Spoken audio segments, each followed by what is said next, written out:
La crucifixión. Después de la revuelta de esclavos de Espartaco en el año 71 a.C., se dijo que los esclavos fueron clavados en cruces a lo largo de un tramo de 100 kilómetros de la Vía Apia. Un total de más de 6.000 recibieron este castigo. Muchos de ellos permanecieron allí hasta que los buitres limpiaron sus huesos. Existe alguna evidencia arqueológica de que ocurrieron crucifixiones, pero no está claro si el castigo se practicó ampliamente. Roma reservaba la crucifixión principalmente para delitos contra el Estado, una forma de escarmiento publicitario contra agitadores y rebeldes, que de esta forma nadie desafiaría la autoridad y la población seguiría bajo control. La crucifixión se consideraba como una forma de castigo tan humillante que si era ciudadano romano, por supuesto, no podría ser crucificado, sin importar el delito. Por lo general, era la ejecución de elección para esclavos y personas consideradas por debajo de la dignidad de la ciudadanía romana. Era una forma de castigo público y esto enviaba un mensaje muy poderoso a todos los demás. Quizás fue la forma más insoportable de pena capital que conocemos. Clavado en un poste semidesnudo con un cartel sátiro sobre la cabeza y expuesto a la intemperie hasta que la inanición, las heridas y la asfixia acababan con la vida del reo. Los pies eran clavados directamente a través de los tobillos hasta el poste inferior de la cruz. Las manos o los brazos solo eran atados. En ocasiones, la víctima podría tardar varios días en morir mientras sufría dolores, calambres, sensación de asfixia y en ocasiones ataques de animales. Al final, en horas o en días, el deceso llegaba en forma de paro cardíaco o tromboembolismo pulmonar. La imagen icónica de la cruz cristiana tiende a presentar un haz vertical central atravesado por un haz perpendicular, pero las cruces reales que los romanos usaron para las ejecuciones probablemente tomaron una forma diferente. La cruz Tau, llamada así por su parecido con la letra griega, ha sido adoptada con el tiempo por varias órdenes y sectas cristianas y probablemente tenga un parecido más fuerte con el objeto sobre el cual Jesús murió que aquellas cruces más comúnmente representadas en el arte cristiano. Poena culei. Esta forma de castigo estuvo vigente durante siglos para finiquitar a los parricidas, esos malvados sujetos que atentan contra la vida de sus progenitores. El parricidio era un crimen tan horripilante que se pensaba que nadie podría cometer algo tan perverso, por lo que ni siquiera había legislación al respecto. El castigo consistía en lanzar al condenado desnudo al mar o a un río metido en un saco de cuero con una víbora, de la que se creía que era un animal parricida, un mono, la caricatura del hombre, un gallo y un perro, y luego cocidos en el interior de un culeum. Al reo se le cubría la cabeza con un gorro de piel de lobo y se calzaba con zapatos hechos de madera para que no pudiera defenderse. El camino desde la ciudad al río o al océano podía durar minutos o incluso horas. Estar atrapado con animales desesperados por huir era un auténtico suplicio para el condenado y para los animales también. Se daba este castigo por la creencia de que el agua tenía una cualidad purificadora, además de que el parricida había que privarle de una sepultura digna. Los animales desempeñaban una doble tarea: por un lado, molestar al reo mientras estuviera vivo, y después fundir sus restos hasta que fuera imposible distinguir al animal del hombre. Decimación. Este castigo solo era aplicado en las legiones romanas, cuando compañías enteras se retiraban ante el enemigo y abandonaban su puesto por cobardía. En lugar de castigarlos a todos, se empleaba otro recurso más terrorífico.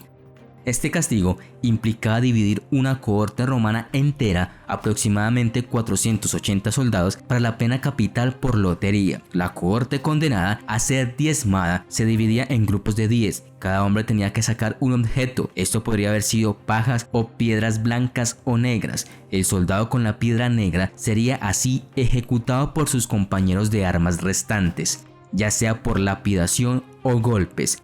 Después de que una cohorte era literalmente diezmada, los comandantes ordenaban que los soldados delincuentes restantes fueran alimentados con cebada en lugar de trigo y forzados a hacer cuartos fuera de los muros del campamento del ejército.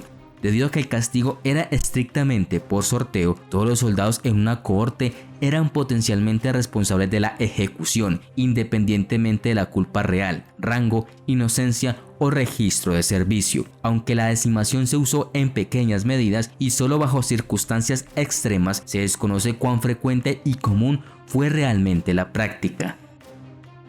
Damnatio ad bestias. Damnatio a bestias, en latín condena a las bestias, era una forma de pena capital romana en la que las personas condenadas eran devoradas por animales salvajes en la arena. A diferencia de los bestiarios, que eran capaces de defenderse hasta cierto punto, los condenados por damnatio ad bestias estaban indefensos, atados o armados con solo un arma de madera. Esta forma de castigo, que llegó por primera vez a la antigua Roma alrededor del siglo II a.C., se consideraba un tipo de deporte de sangre llamado bestiari y formaron parte de los juegos inaugurales del Coliseo en el año 80 después de Cristo. Entre los siglos I y III después de Cristo, esta pena también se aplicó a los peores criminales esclavos, fugitivos y cristianos. Se desconoce el propósito exacto de la temprana damnatio ad bestias y podría haber sido un sacrificio religioso en lugar de un castigo legal, especialmente en las regiones donde habitaban leones y eran venerados por la población, como África y partes de Asia. Como castigo, durante la Guerra de los Mercenarios, el general cartaginés Amílcar Barca arrojó prisioneros a las bestias, mientras que Aníbal obligó a los romanos capturados en las guerras púnicas a luchar entre sí, y los sobrevivientes tuvieron que enfrentarse a elefantes.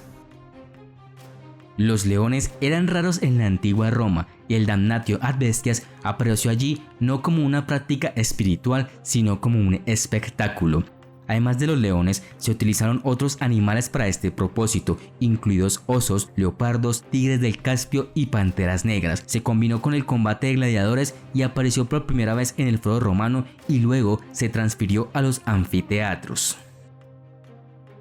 Además, había luchadores profesionales de bestias entrenados en escuelas especiales. Estas escuelas enseñaban no solo la lucha, sino también el comportamiento y la domesticación de los animales. Los luchadores eran liberados en la arena, vestidos con una túnica y armados solo con una lanza.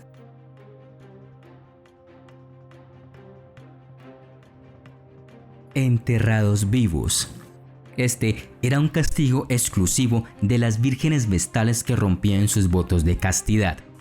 Como su nombre lo indica, la virginidad era parte integral de su identidad. Si bien el sexo extramarital estaba mal visto en Roma, aquellos que lo practicaban solían enfrentar un destino no peor que la confiscación de bienes. Para las vírgenes vestales, sin embargo, era un asunto mucho más serio.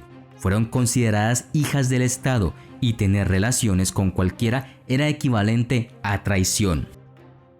El castigo original, supuestamente, era azotar o lapidar a la parte culpable, pero Tarquinius Priscus, el quinto rey de Roma, ideó un castigo aún más cruel. A nadie se le permitía derramar la sangre de una virgen vestal, por lo que para resolver este problema se decidió que una virgen vestal culpable debía ser enterrada viva. Sin embargo, esto condujo a otro problema, ya que técnicamente no se permitían entierros dentro de la ciudad de Roma. La solución: dele a la mujer condenada suficiente comida para mantenerla viva durante unos días para que su tumba pueda llamarse una habitación. De esta manera, la virgen vestal no fue enterrada viva, sino que simplemente fue enviada a una habitación con algunas provisiones donde moriría de muerte natural. La sombría procesión a esa supuesta habitación comenzaba cuando la despojaban de sus vitae y otras insignias, luego la llevaban a un terreno llamado Campus Sceleratus, justo dentro de las murallas de la ciudad, cerca de la puerta de Colline. Allí se había preparado previamente una pequeña bóveda subterránea que contenían un sofá, una lámpara y una mesa con un poco de comida. El Pontifex Maximus, después de levantar las manos al cielo y pronunciar una oración secreta, abría la litera, la bajaban por una escalera que luego era retirada y procedían a taponar la entrada. Según los informes, este castigo extraordinariamente sádico se llevó a cabo solo en algunas ocasiones y también hubo un par de escapes afortunados. En los más de 1000 años que el templo de Vesta estuvo activo en el Foro Romano, solo un puñado de vestales fueron ejecutadas de esta manera.